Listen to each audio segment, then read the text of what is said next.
नमस्कार मित्रों, आज हम एक बहुत ही महत्वपूर्ण विषय के साथ उपस्थित हैं। आज एक पुरस्कारों की भारतीय साहित्य में जितने भी पुरस्कार हैं, आज उस पुरस्कारों की श्रृंखला में आज सबसे प्रमुख पुरस्कार जो है भारतीय ज्ञानपीठ पुरस्कार, आज हम उसके बारे में चर्चा करेंगे। अब एक हम सीरीज लेकर आ रहे हैं पुरस्कारों की श्रेणी, कौन पुरस्कार किसको दिया गया, पुरस्कार कितने प्रकार के होते हैं, एक वीडियो में एक पुरस्कार के बारे में अध्ययन होगा। तो आइए आज हम भारत का सबसे महत्वपूर्ण पुरस्कार भारतीय ज्ञानपीठ पुरस्कार के बारे में हम चर्चा कर रहे हैं। जैसा कि आप लोग देख रहे हैं, भारतीय ज्ञानपीठ पुरस्कार की स्थापना सन 1965 में की। भारतीय ज्ञानपीठ पुरस्कार की स्थापना सन 1965 में की गई है। 1965 में इसके आरंभकर्ता, इस पुरस्कार को प्रारंभ करने वाले श्री साहू शांति प्रसाद जैन और उनकी पत्नी रमा देवी जैन द्वारा यह पुरस्कार 1965 में दिया गया। 1965 में पहला पुरस्कार मलयालम भाषा के जी शंकर कुरूप को मिला। बताते चलें कि 1965 में इस पुरस्कार की राशि 1 लाख थी। वर्तमान समय में यह पुरस्कार की राशि बढ़कर 11 लाख कर दी गई। तो आइए आज हम इसके कुछ बारे में जानते हैं। इसके बाद हम आते हैं कि हिंदी साहित्य में भारतीय ज्ञानपीठ पुरस्कार किन लेखकों और कवियों को दिया गया। तो आइए हम बताते चलें कि भारतीय ज्ञानपीठ पुरस्कार किनको दिया जाता है। भारतीय ज्ञानपीठ पुरस्कार भारतीय जो 22 भाषाएं हैं उन लेखकों और कवियों को दिया जाता है, न कि केवल हिंदी भाषा के कवियों को दिया जाता है। यह भारतवर्ष में जो 22 भाषाएं हैं उनमें से यह भारतीय ज्ञानपीठ न्यास संस्था द्वारा चयनित किया जाता है कि किस वर्ष किसको पुरस्कार और किस भाषा के लेखक या कवि को यह पुरस्कार दिया जाए। तो यह पुरस्कार सर्वप्रथम 1965 में जी शंकर कुरूप जो मलयालम भाषा के थे उनको दिया गया। समय समय पर लोग बदलते रहते हैं। 1965 से लेकर 1922 तक विभिन्न भाषाओं के लेखकों और कवियों को यह पुरस्कार मिला। आज हम इस पुरस्कार के उन लेखकों और कवियों की चर्चा करेंगे जिन्हें हिंदी भाषा में मिला।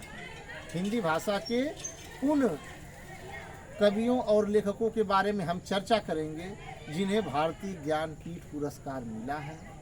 यह जो आज का विषय है, यह प्रतियोगी परीक्षाएं हिंदी विषय की जितनी भी होती हैं, छोटी बड़ी परीक्षाएं, IAS हो, PCS हो, नेट हो, JRF हो, TGT हो, PGT हो, सब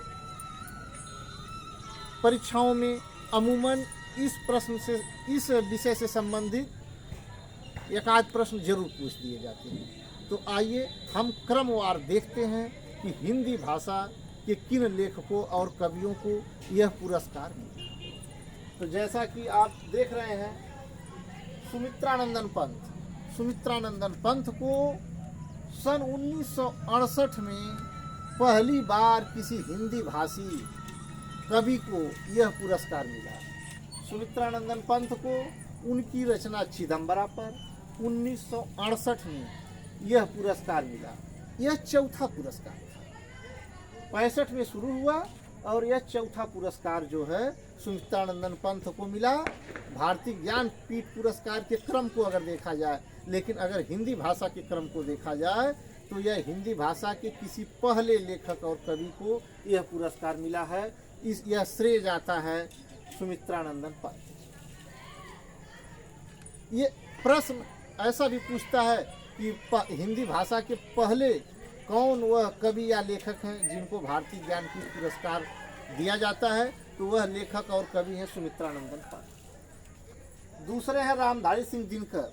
इनकी रचना जो उर्वशी है सन 1972 में इन्हें 8वां पुरस्कार। इसके बाद तीसरे कवि हैं सच्चिदानंद हीरानंद वात्स्यायन अज्ञेय। अज्ञेय इनका छोटा नाम है, पूरा नाम इनका है सच्चिदानंद हीरानंद वात्स्यायन अज्ञेय। इनको कितनी नावों में कितनी बार रचना पर 1978 ईस्वी में 14वां ज्ञानपीठ पुरस्कार मिला। इसके बाद चौथे लेखिका है महादेवी वर्मा जी। इनकी प्रसिद्ध पुस्तक यामा पर इन्हें 1982 ईस्वी में 18वां ज्ञानपीठ पुरस्कार मिला। इसके बाद 5वें स्थान पर, ये जितनी भी सूची मैं बता रहा हूँ, यह हिंदी भाषा के कवियों को किस काल में किस रचना पर मिला है उसके बारे में हम अध्ययन कर रहे हैं। महादेवी वर्मा को यामा पर 1982 ईस्वी में मिला 18वां ज्ञानपीठ पुरस्कार। इसके बाद नरेश मेहता को उनके संपूर्ण साहित्य पर 1992 में 28वां पुरस्कार।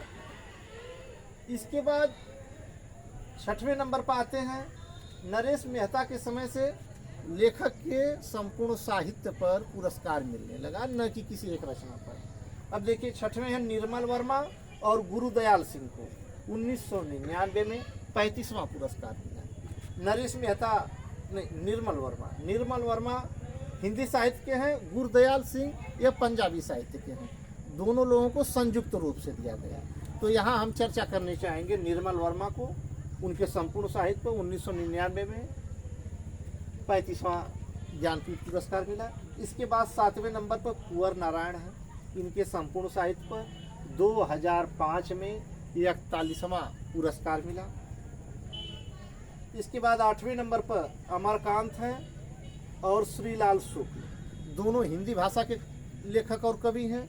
इन लोगों को 2009 में 45वां पुरस्कार संयुक्त रूप से दिया गया। इसके बाद 9वें नंबर पर केदारनाथ सिंह हैं। इनको 2013 में 49वां पुरस्कार मिला भारतीय ज्ञानपीठ पुरस्कार का। इसके बाद 10वें नंबर पर कृष्णा सोबती हैं। उनके संपूर्ण साहित्य पर 2017 में 53वां पुरस्कार मिला। अब 2017 के बाद 2022 तक किसी भी भारतीय लेखक के हिंदी भाषा के कवियों को नहीं मिला।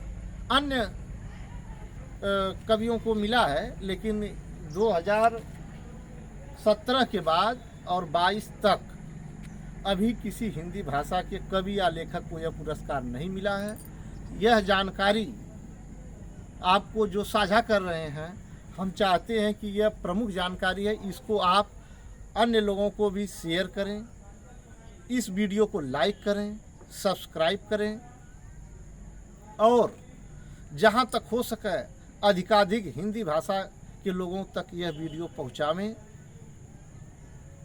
अभी मैं आपको स्क्रीनशॉट लेने के लिए कुछ समय तक यह वीडियो चलता रहेगा, आप लोग देखते रहिए। इसी प्रकार पुरस्कारों की दूसरी सूची हम लेकर अगली वीडियो में आएंगे। नमस्कार।